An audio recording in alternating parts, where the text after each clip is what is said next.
बिस्मिल्लाहिर्रहमानिर्रहीम। आप देख रहे हैं पाक exclusive TV. Election commission of Pakistan की जानिब से कराची में सहाफ़ियों और सोशल वर्कर और मुख्तलिफ़ कम्यूनिटी से तल्लुक़ रखने वाले अफराद के लिए एक तरबीती प्रोग्राम का इनेकाद किया गया। इस प्रोग्राम का मकसद ये था कि सहाफ़ियों को और मुख्तलिफ़ बरादरी से तल्लुक़ रखने वाले अफराद को ये बताया जाए कि इलेक्शन कमीशन किस तरह आने वाले इलेक्शन के लिए तैयारी कर रहा है और इसके लिए क्या क्या काम है जो हो रहे हैं। तकरीब में मुख्तलिफ़ शख्सियात ने शिरकत की और इलेक्शन कमीशन के अहदेदारों से मुख्तलिफ़ सवालात किए, उनसे पूछा कि उनके जो मसाइल हैं उसका हल कैसे होगा और इन चीज़ों को कैसे इलेक्शन कमीशन हल करेगा। इसमें जहां ख़वातीन मर्द शामिल थे, सहाफ़ी शामिल थे, वहाँ पे ख्वाजा सराय की एक बहुत बड़ी तादाद भी मौजूद थी। उन्होंने ख़ास तौर पे अपने शनाख्ती कार्ड के हवाले से मसाइल बयान किए जो नादरा के मुतालिक थे, लेकिन इलेक्शन कमीशन ने कहा कि इनको उठाया जाएगा ताकि इनके मसाइल हल हों। आप देख रहे हैं पाक एक्सक्लूसिव टीवी। अगर आपने मेरे चैनल को सब्सक्राइब नहीं किया तो ज़रूर करें, इससे मेरी हौसला अफजाई होगी। आप देख रहे हैं पाक एक्सक्लूसिव। अगर आपने मेरे चैनल को सब्सक्राइब नहीं किया तो ज़रूर करें। आइए आपको दिखाते हैं इस प्रोग्राम की मुख्तलिफ़ झलकियाँ, जिसमें बताया गया कि किस तरह आने वाले इलेक्शन में मसाइल को हल किया जाएगा। वो इस वक्त हमारे साथ स्टेज पे मौजूद हैं।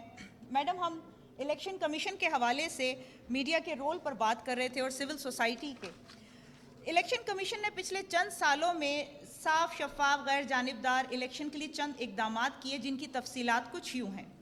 हमने इलेक्शन कमीशन इस्लामाबाद में रैशनलाइजेशन की, रीस्ट्रक्चरिंग की। रैशनलाइजेशन का मतलब ये है कि जो काम जिसका है, एक तो उसको दिया जाए और दूसरे के तकनीकी बुनियादों पे लोगों की भर्तियां की जाएं। इसके लिए बहुत से डिपार्टमेंट वजूद में आए। पहली दफ़ा इलेक्शन कमीशन की तारीख में 77 इलेक्शन ऑफिसर्स को ऑनलाइन जो है एक सिस्टम बनाकर उसके ज़रिए मेरिट पे भर्ती किया गया। रिवायती ताल्लुकाते आमा जो कि PR विंग होता है, उसे तब्दील करके मीडिया कोऑर्डिनेशन एंड आउटरीच का नाम दिया गया और उसमें तकनीकी बुनियादों पे भर्तियां की जा रही हैं ताकि आवाम तक रसाई को बेहतर और ऑर्गेनाइज किया जाए। नौजवानों की, जिनकी तादाद वोटर लिस्टों में 18 से 35 साल तक के जो नौजवान हैं वो 5 करोड़ हैं टोटल पूरे पाकिस्तान में, बल्कि उससे कहीं ज़्यादा हैं। और अब तो वोटर लिस्टें रिवाइज़ हो रही हैं, शायद इससे ज़्यादा फिगर बने। उनके लिए यूनिवर्सिटी और कॉलेजों में यूथ के लिए एक ख़ास मुहिम का आगाज़ किया गया, जिसमें उनको वोटर आगाही, वोट डालने का तरीका और जमहूरियत के बारे में तालीम दी जाती है। इस वोटर आगाही मुहिम के तहत अब तक, यानी कि पिछले नवंबर से लेकर अब तक तकरीबन 330 वोटर एजुकेशन सेशंस का इनअकाद हो चुका है पूरे पाकिस्तान में। इसके अलावा ECP में एक और इनिशिएटिव लिया आवाम तक पहुंचने के लिए कि जहां पर भी लोकल गवर्नमेंट इलेक्शंस हो रहे हैं, इलेक्शन कमीशन वहां के मकामी प्रेस क्लब का और वहां के DEC का, डिविजनल इलेक्शन कमिश्नर के आपस के राब्ते को बहाल करने के लिए एक वर्कशॉप करवाता है, मीडिया वर्कशॉप या प्रेस क्लब वर्कशॉप आप कह लें उसको। वो डायलॉग हमने खैबर पख्तूनख्वा के लोकल गवर्नमेंट इलेक्शंस में कराए। उसी तर्ज के अब सिंध में लोकल गवर्नमेंट इलेक्शन से पहले प्रेस क्लब के साथ DEC के डायलॉग्स करवाए जाएंगे। टेक्नोलॉजी का इस्तेमाल अब नागुज़ीर हो चुका है और इसकी ज़रूरत को देखते हुए इलेक्शन कमीशन ने एक प्रोजेक्ट मैनेजमेंट यूनिट बनाया है, जिसमें आई वोटिंग पर, EVM पर, RTS result transmission system, result management system और इन सब पे काम जारी है। इस पे मुख्तलिफ फिजिबिलिटी स्टडीज़ की जा रही हैं और ये देखा जाएगा कि इनमें से कौन सा ऑप्शन बेहतर है। IT कंसल्टेंट्स को इस काम के लिए हायर किया गया है। इस वक्त भी उर्दू में करते हैं चीज़ें। तो presentation on local government elections, role of media and CSO in educating masses. This is the sequence of the presentation. ये हमारी प्रेजेंटेशन का तसलसल होगा। लोकल गवर्नमेंट सिस्टम को हम डिफ़ाइन करेंगे और स्टैटिकल डेटा है जो काउंसिल्स का, उसके आगे फिर रोल ऑफ ऑनगोइंग प्रोसेस, जो फर्स्ट प्रोविजंस जो हैं हमारे मार्जिनलाइज्ड ग्रुप्स के हवाले से, उसको भी थोड़ा हम हाईलाइट कर लें। अब थोड़ा सा अगर हम पीछे जाएंगे तारीख में लोकल गवर्नमेंट सिस्टम में, तो लोकल गवर्नमेंट सिस्टम तारीखी तौर पे हमारे इस बरसगीर में काफ़ी 1918 से चलता रहा है। पंचायती सिस्टम प्रिवेल करता था इन रूरल एरियाज में। 1871 में Lord Mayo introduction decentralisation of power, तो पावर्स की डिसेंट्रलाइजेशन की इंट्रोडक्शन हुई 1871 में। 1919 में मिंटो मार्ले रिफॉर्म्स हुए और उसमें जो ये प्रोविंशियल सब्जेक्ट बन गया।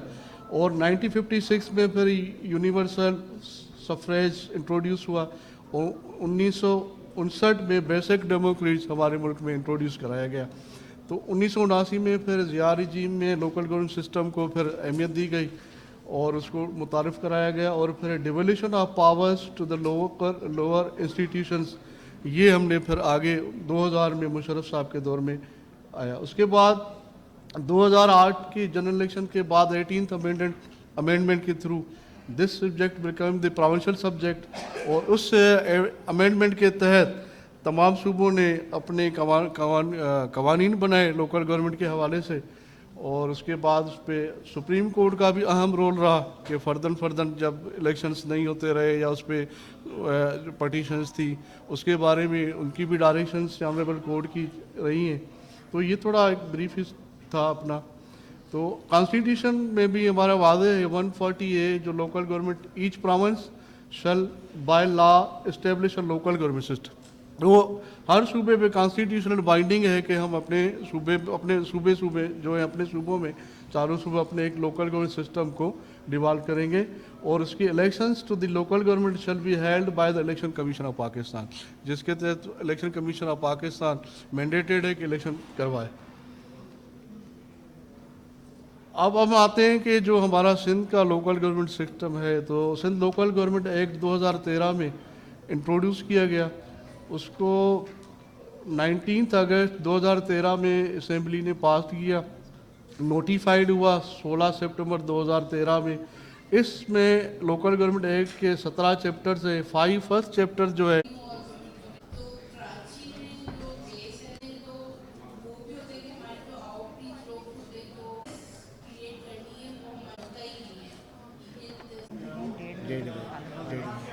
ये माइक ले लिया अगर वो आगे से आगे किसी एक ही टेबल पर माइक उनसे कहो ना, कोई बंदा खड़ा हो माइक बंदा खड़ा हो।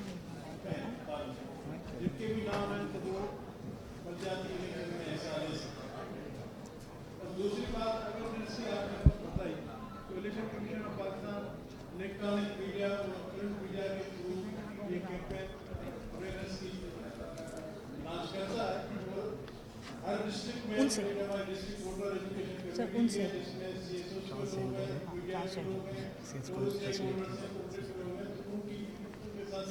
पहले वो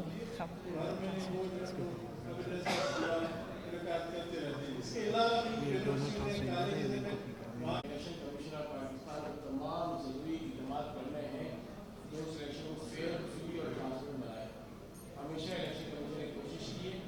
इन जाति वायलेशन की बात है, ये भी आप महसूस कर रहे होंगे कि पाकिस्तान में अफजल